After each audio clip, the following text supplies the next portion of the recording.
우리는 금요일 밤에 가장 어려운 가운데서도 복음으로 말씀으로 승리한 데살로니가 교회에 대한 신앙과 그 믿음과 승리를 따라서 우리가 말씀을 따라 살펴보고 있습니다. 이번에 우리가 생각하고 있는 하나님의 말씀은 데살로니가 전서 2장 329페이지, 데살로니가 전서 2장 9절에서 12절 말씀까지 주의 말씀을 교독하도록 하겠습니다. 데살로니가 전서 2장 9절로 12절 말씀, 9절 말씀. 형제들아, 우리의 수고와 애쓴 것을 너희가 기억하리니 너희 아무에게도 폐해를 끼치지 아니하려고 밤낮으로 일하면서 너희에게 하나님의 복음을 전하였노라.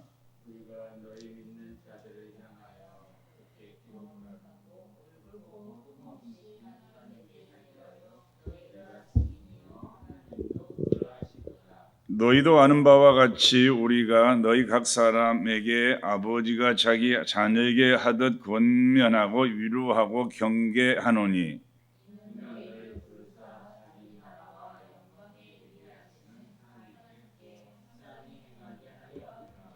아멘. 아멘.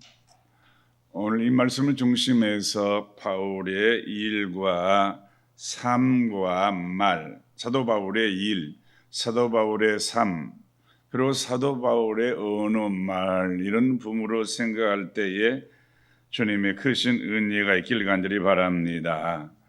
지난 금요일날 이렇게 두 번에 걸쳐서 2장을 생각했는데 2장 첫째 부분은 충성된 청지기로서의 바울의 사명에 대한 말씀이 있었고, 지난 시간에는 유모가 자녀를 양육함 같이 어머니로서 역할을 하는 바울에 대해서 말씀을 나누었어요. 부모는, 어머니는 자식이 잘 자라기를 바라서 모든 일을 감당하고 있죠. 오늘 생각하게 되는 말씀은 자녀에게 관심을 갖는 아버지로서의 하는 일, 데살로니가에 사는 성도들에게 영적인 아버지라고 스스로 생각하고 바울은 있었어요. 고린도 4장 15절에도 그리스도 안에서 1만 스승이 있으되 아비는 많지 아니하니 그리스도 예수 안에서 복음으로서 내가 너희를 낳았음이라. 해산의 고통을 겪는 사람이 바울이었어. 그래서 성도들에 대한 관심과 사랑은 어느 누구와도 비교할 수 없을 정도로 뜨거운 마음을 가지고 있죠. 주위에 목회를 하는 많은 목사님들을 봅니다. 교회 부임에 와서 하는 목사님들보다 하나에서부터 개척을 해서 한 사람 한 사람 교제하고 신앙으로 양육하는 그런 목회자와 비교해 보면은 그 목회적 관심의 차이가 있어요. 물론 사도 바울도 여러 수많은 교회를 세운 중에서 빌립보 교회가 바울의 사역할 수 있도록 선교를 보내고 항상 기도했습니다만은 그래도 바울 자신도 빌립보 교회 더불어서 이 데살로니가 교회에 대한 그 어려움 가운데에서 성장하고 세상의 자랑감이 되는 교회를 잊을 수가 없어요. 데살로니가에서 3주간 동안 정말 3주간 동안 복음의 말씀을 배워서 예수를 믿어서 얼마나 효과가 얼마나 성장과 얼마나 그 믿음이 자리 잡겠어요.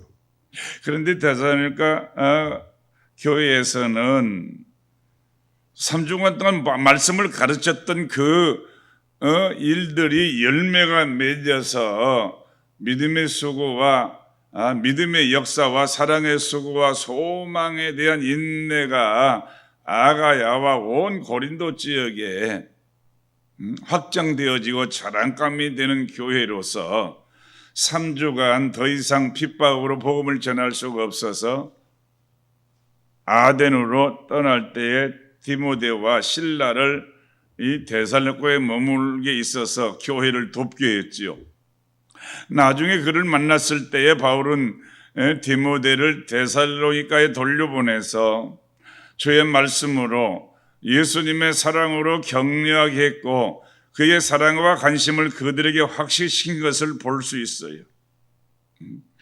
우리가 데살로니가 처음 읽을 때에 우리가 너희 무리를 인하여 항상 하나님께 감사하고 기도할 때 너희 무리를 말한다. 우리 하나님 아버지 앞에서 쉬지 않고 기억한다고 말했습니다. 하나님의 영은 바울의 사역을 통해서 하나님의 말씀을 사용하셨고 데살로니가에 사는 많은 사람들이 하나님의 가족으로 다시 태어났어요. 아버지가 자녀를 낳았을 뿐 아니라 그들을 돌보지요. 거짓 고발을 당해서 자신의 일을 변화하기도 하는 한편 데살로니가 교인들의 영적인 아버지로서 자신이 해야 되는 사도 바울의 사역을 본문에서 말씀하고 있지요. 그래서 그가 하는 일이 아버지는 자신의 가족을 위해서 아주 부지런히 일하지요. 2장 9절 말씀에 형제들아 우리의 수고와 애쓴 것을 너희가 기억하리니 너희 아무에게도 폐를 끼치지 아니하려고 밤낮으로 일하면서 너에게 하나님의 복음을 전하였노라. 가장 아버지의 사역은 일한 가족을 위해서 일한 겁니다. 물론 빌립보 성도들로부터 선교의 재정적인 후원은 있었지만 바울 자신도 부지런히 일을 했다고 하는 사실이죠. 우리가 아는 것처럼 바울의 일은 천막 만드는 직업을 가지고 열심히 일했지요. 사람이 일생 동안 무엇인가 직업을 가지고 있어야 되지요. 아주 뭐라고 살 것인가 중요한 선택 중에 하나예요. 모든 남자가 다 직업이 있어야 되고 물론 직업 없는 여성도 생각할 수 있지만 직업 없는 남성은 생각할 수 없지요. 지금은 수입이 많은 사람이 활동하고 나머지 한 사람이 또 가정일을 돌보는 그런 일도 하고 있습니다만은 이 직업이 경제적인 생애의 기본 수단일 뿐 아니라 각자의 이 능력과 개성을 발휘해서 사회에 역할을 하고 국가에 봉헌하고 삶의 등뼈고 인생의 보람이고 자기 맡은 일에 열과성을 기울일 때에 삶의 기쁨과 보람이 있죠.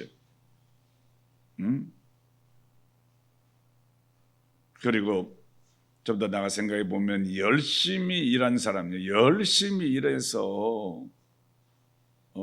보람을 느낀 것 동시에 열심히 일하면 잡념도 사라지고 망상도 사라진다고 하는 사실.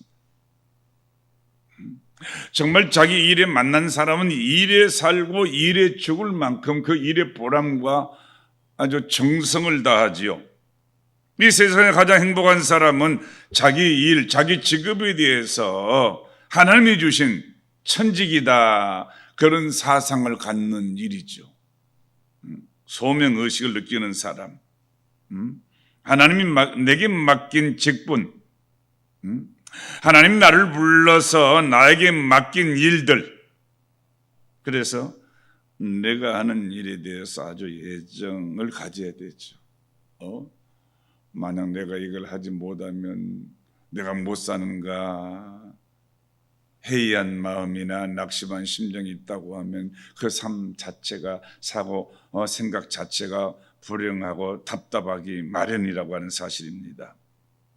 내 일에 대해서 긍지를 가지고 자랑스럽게, 아주 성실하게 자기가 하는 일에 대해서 일인자가 되려면 자기가 하는 일을 열심히 연구하고 또 의논하고 공부하고 아주 명장명의는 저절로 되는 게 아니라고 하는 사실이죠. 자기 분야에서 아주 열과 성의를 다해야 되죠. 쉬지 않고 자연히 봄, 여름, 가을, 겨울 한 주간 두 주간 사이에 계절의 변화를 느껴서 거의 다 긴 옷을 입어야 되고 새벽이나 밤늦게로서는 움츠러지는 그런 시간들이 있지요. 한 번도 이 자연은 쉬지 않고 계속 운행되잖아요. 한 번도 쉼이 힘들다고, 추워진다고, 더워진다고 한 번도 쉬는 일이 없어요. 그런데 우리 동남아에서 여러 선진국이나 후진국 가운데 휴일을 따지면 우리나라는 다른 나라들보다 좀 놀기를 좋아해가지고 10일에서 15일이 더 많대. 휴일이 노동 일수가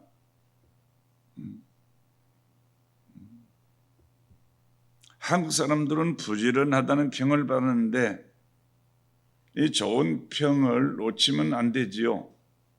9절 말씀처럼 바울은 복음과 더불어서 영혼을 살리고 그 영혼을 살리는데 자기 직업이나 그 힘을 가지고 사람을 살리는 열심히 일하는 사람 바울. 그래서 이 말씀을 데살로니가 계속 말씀을 보면은 주님이 금방 재림하실 것이다 그러면서 게으른 교인이 좀 있었는가 봐요. 그 서신 가운데 게으른 자는 아예 먹지도 말아라. 그렇게 아주 준엄하게 편지를 썼어요. 수고와 애쓰는 것과 밤낮으로 수고하는 것과 천막을 만들면서 말씀의 사역을 한다는 것이 쉬운 일이 아니겠지요. 그의 삶을 되돌아보는 사도행전 20장에 보면은 그러므로 너희가 일깨워 내가 3년이나 밤낮 쉬지 않고 눈물로 각 사람을 훈계한 것을 기억해라. 성도들을 사랑해 살 수 있으면 많이 돕기를 원했기 때문에 육신적으로 많은 고난을 당한 것 같아요. 고린도후서 12장에 나의 구한 것은 재물이 아니라 오직 너희와 어린아이가 부모를 위해서 재물을 저축한 것이 아니요 부모가 어린아이를 위하여 한다고 하는 말씀처럼 바울은 영적인 일이든 그리고 장막을 만드는 일이든 사람을 살리고 복음을 전하는 일에 전심전력, 이왕 예수 믿을 바야 성도들이 전심전력을 다해서 기도하는 일이나 주의 영혼을 사랑하는 일이나 자신의 신앙 위에 주의 사람의 신앙까지 살펴 삼게 이런 열심 있는 그런 일을 하는 그런 은혜가 있기를 주의 이름으로 축복합니다. 두 번째로 바울의 생활면. 아버지는 자녀에게 모델, 좋은 모범이 되도록 살아야죠. 요즘 인터넷 뉴스를 보면은 아주 나고 종시이지만 그 부부의 아름다운 부부의 관계에 한 번도 승질낸 일도 없고, 물론 마음이 섭섭한 일 있지만 한 번도 20몇 년 동안 싸워본 일도 없고, 부부가 서로 존대어를 쓰면서 자녀에게도 존대어를 써서 아주 유명한 최수종 씨 하이라 부부에 대한 뉴스가 좀 나온 걸 봤어요. 참 모범된 가정이지요. 인터뷰하면서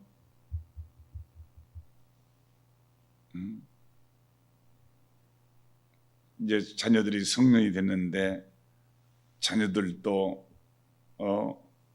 제수님처럼 그렇게 아내나 여친에 대해서 그럴까요? 그랬더니 마치 요즘 아들이 여자친구가 생긴 것 같아서 여자친구에게 어떻게 대하느냐 그렇게 아들에게 물어봤더니 아버지만큼 합니다. 부전자전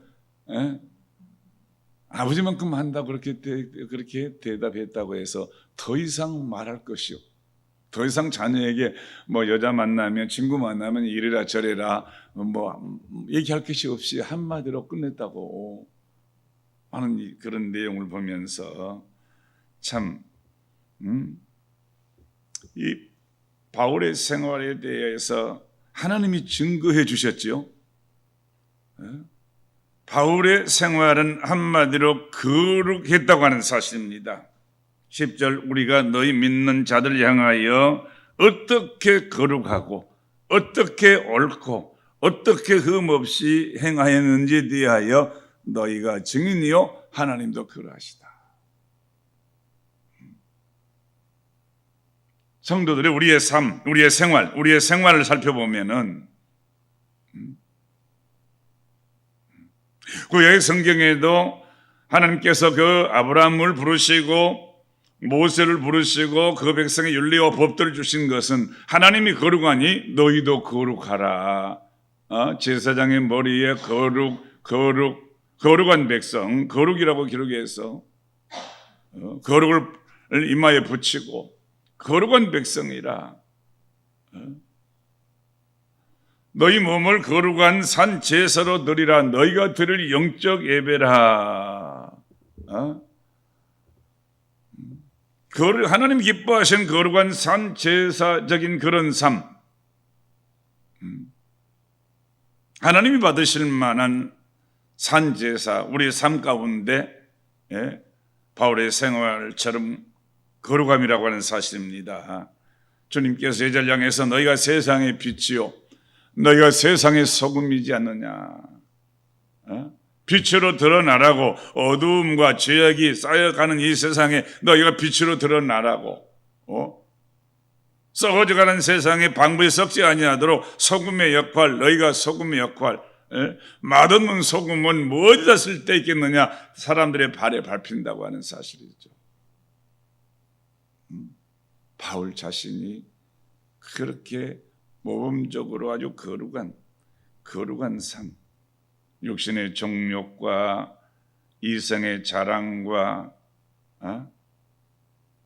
이런 것들은 아버지께서 온 것이 아니라고 하는 사실, 세상으로부터 온 것을 결박시키고 하나님 아버지께로부터 온 그런 사랑과 은혜를, 그 감동을, 그 거룩을 드러내는 그런 바울의 삶, 한마디로 이 거룩한 삶이 계속됐다고 하는 사실이죠. 예수님의 삶을 보면은 그 가족이 사생활 속에 있었고 공생활 3년 반 가운데 세자들 많은 사람들과 그리고 그 당시에 랍비의 그런 유대인들이 싫어하던 죄인들 그러니까 주님은 그 죄인들과 교제를 했어요. 그래서 세리와 죄인의 친구라고 비난받을 정도로 그러나 예수님의 생활과 생각 속에는 그 사람들과 다른데 구별된 데가 있었지요. 세상 사람과 섞여 사나 구별된 뭔가 다른 세상이라고 하는 그런 파도물로 되어진 세상에서 목적지 항구를 타고 배를 가는데 세상이라고 하는 것을 통해서 목적지 가야 되죠. 그런데 배에 구멍이, 신앙의 믿음이 구멍이 나 있거나 세상의 유혹을 받아서 주님이 지정한 목적지로 가야지 다른 데로 가면, 배 안에 물이 들어오면, 풍랑만 난 그 세찬 바람 가운데 목적지를 상실해 버리면 핑계대고 세상이 그러한다고 나의 거룩함과 거룩한 신앙을 잊어버리고 예배를 잊어버리고 기도를 잊어버리고 은혜를 도둑맞았다고 하면, 그게 우리나라 명절 당하면 조상 숭배와 우상과 미신, 요즘 뭐 차별금지법에서 마음껏 얘기하고 마음껏 설교할 수 없는 때가 금방 도래하게 돼. 얼마나 악한 세상인지. 악한 것을 악하다고, 나쁜 것을 나쁘다고 말하지 못할 세상이 되고만, 이 생활의 이 악한, 우리가 거룩해야 이 부패한 사회를 건질 수 있고, 세상 따라가면 건질 수가 없지요. 거룩해져야 부패한 사회를 깨끗하게 할 수 있지요. 사도 바울은 거룩함과 의로웠어. 율법으로 의로운 것이 아니라 이 의로움은 예수님 앞에, 주님 앞에 자신을 굴복시키는 거예요. 내 생각, 내 주장이 아니라 생활 속에 하나님이 나타나시도록.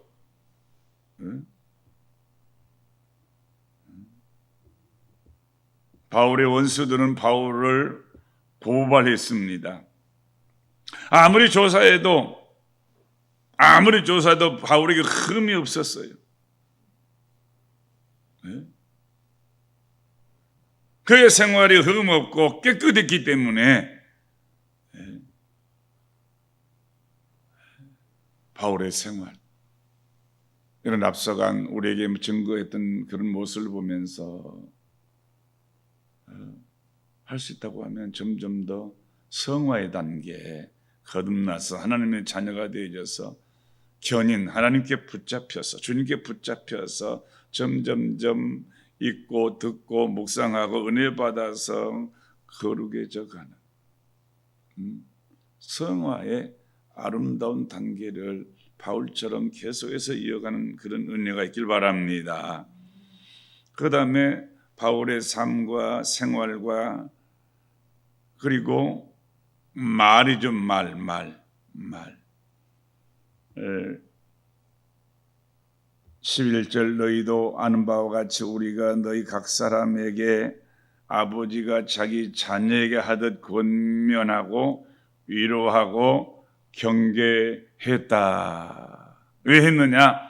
마지막 절 말씀까지 있죠. 이는 너희를 부르사 자기 나라와 영광에 이르게 하시는 하나님께 합당히 행하게 하려 함이라. 할렐루야. 하나님의 자녀답게, 하나님의 형상답게 아버지는 열심히 일해서 가족들을 부양할 뿐만 아니라 좋은 모범이 됨으로써 가족을 지도해 나가고 또 가족들과 많은 대화의 시간을 가져서 바울이 새로운 신자들에게 주 안에 성장하도록 도와줄 진리를 가르친 일이 얼마나 중요한지를 11절에 말씀하고 있잖아요. 바울의 말로서 복음을 증거하고 말로서 기도하고 말로서 대화하고 위로하고 상담하고 권면하고 경계한다고 말씀하고 있잖아요. 한 사람 한 사람. 그렇죠. 이 시대는 대중 전도도 이제는 길가에 전도지 한다고 하는 거죠. 가까운 사람 한 사람.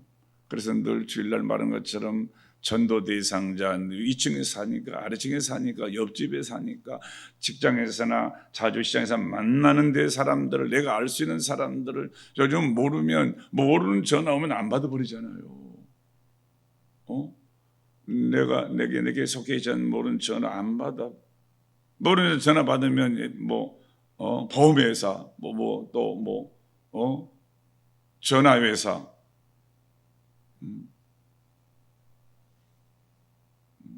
그러니 대상자를 삼아서 관심을 가지고 교제하고 교제 중에 사랑을 베풀고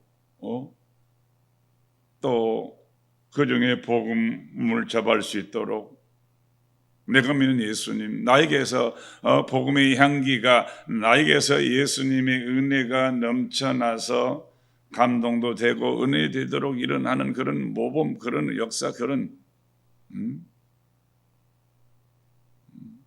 그래서 내가 믿는 도리를 굳게 잡고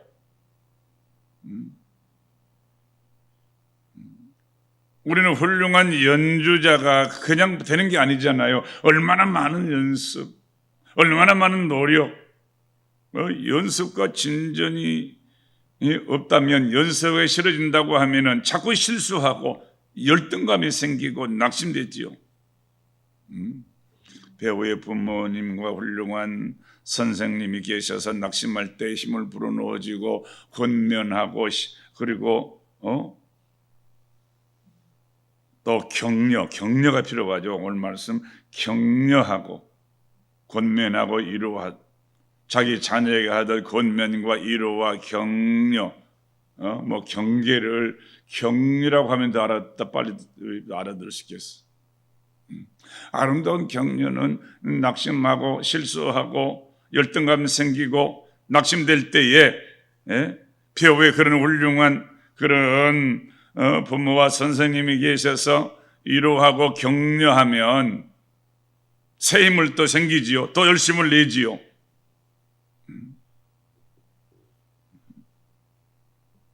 절망과 어두움이 계속 몰려오는데 예수 믿는 사람이라고 어려움이나 낙심이나 고통이 없을 수 없지요. 다 있어요. 그때 성도의 거룩한 교제, 교통, 주님께 함께 기도하고 새 힘을 얻고 헤쳐나가는 그런 역사, 그런 은혜가 진실로 필요하지요. 넘어지지 않도록, 거꾸로지지 않도록. 우리 신앙생활이 찬송가 몇 장 부르고 몇 분 기도하고 잠깐 성경 읽고 예배 드린다고 해서 그게 다 끝나는 게 아니잖아요.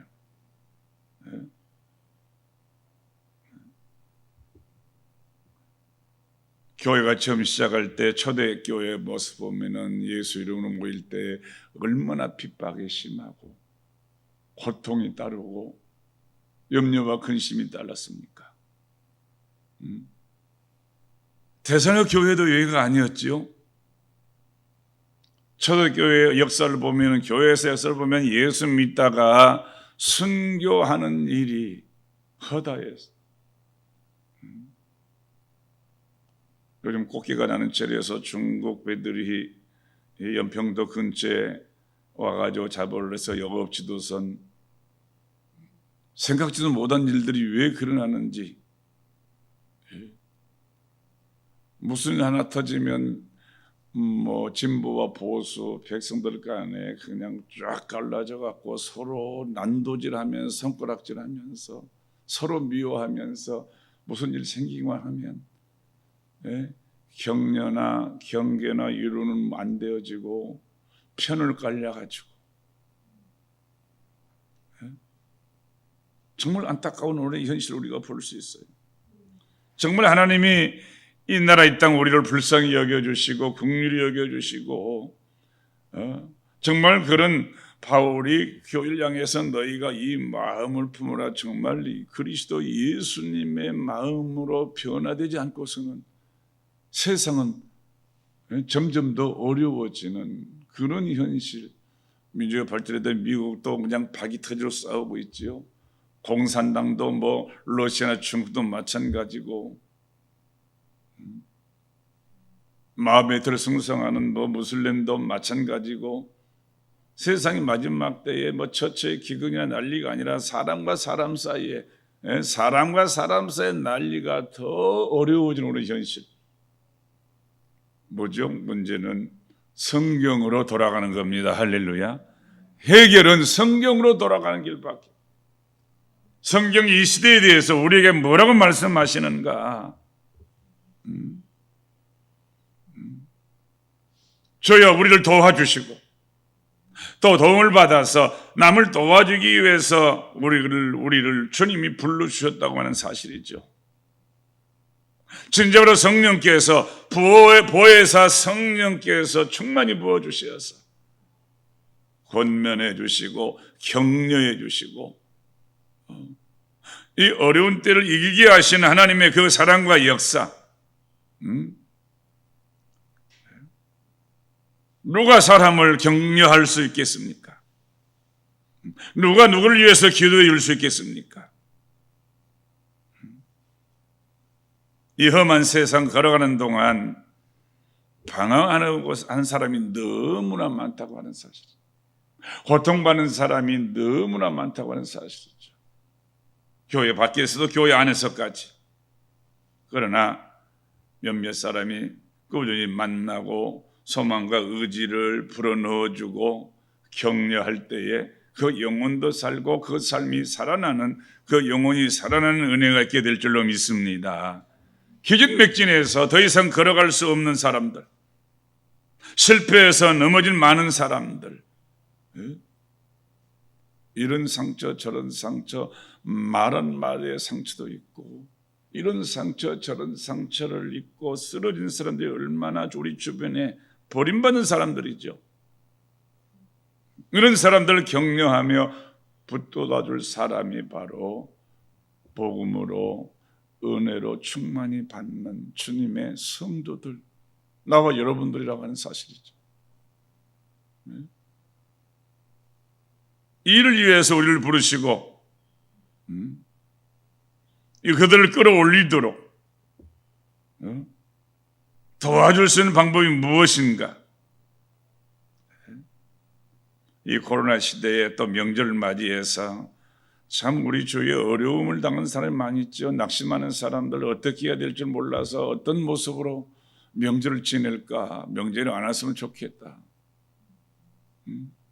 어려운 나라에서는 뭐 코로나로 죽느니 배고파 죽느니 뭐 방이고 뭐고 필요 없다 뛰쳐나와서 먹을 것을 찾아 헤매는 그런 선교 보고와 그런 선교 소식이 많이 오고 있어요.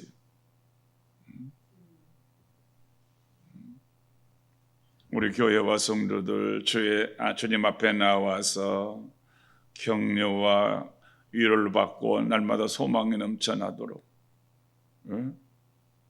충성스러운 청지기로서 우리가 주님 앞에, 교회 앞에 아름다운 모습으로 보여지고, 이런 아름다운 말과 삶과 모범이 보여지는 그런 은혜가 있기를 간절히 바랍니다. 바울이 열심히 심려를 기울여 자기 일을 했어요. 생활은 거룩하고 의로워 다른 사람에게 본이 되었습니다. 그리고 모든 교회, 모든 성도를 다 이루어가고 있지요. 우리의 일, 우리의 삶, 우리의 말들이, 우리의 행실들이 앞서간 바울을 닮아가고 따라가는 그런 은혜, 그런 신앙으로 그 말씀을 따라 함께 가는 은혜가 있기를 간절히 바랍니다. 우리 기도하도록 하겠습니다. 하나님, 바울의 일과 바울의 격려를 통해서 우리에게 주신 은혜가 있었습니다. 하나님 아버지, 이 밤에도 하나님 아버지, 내가 누구를 살리고 누구를 하루 격려하고 주위에 어떤 사람들께 함께 나아가야 될지를 알게 하시고, 저들 통하여 하나님의 영광이 살아나는 역사가 있도록 주의 세움을 합심해서 동성을 기도하도록 하겠습니다.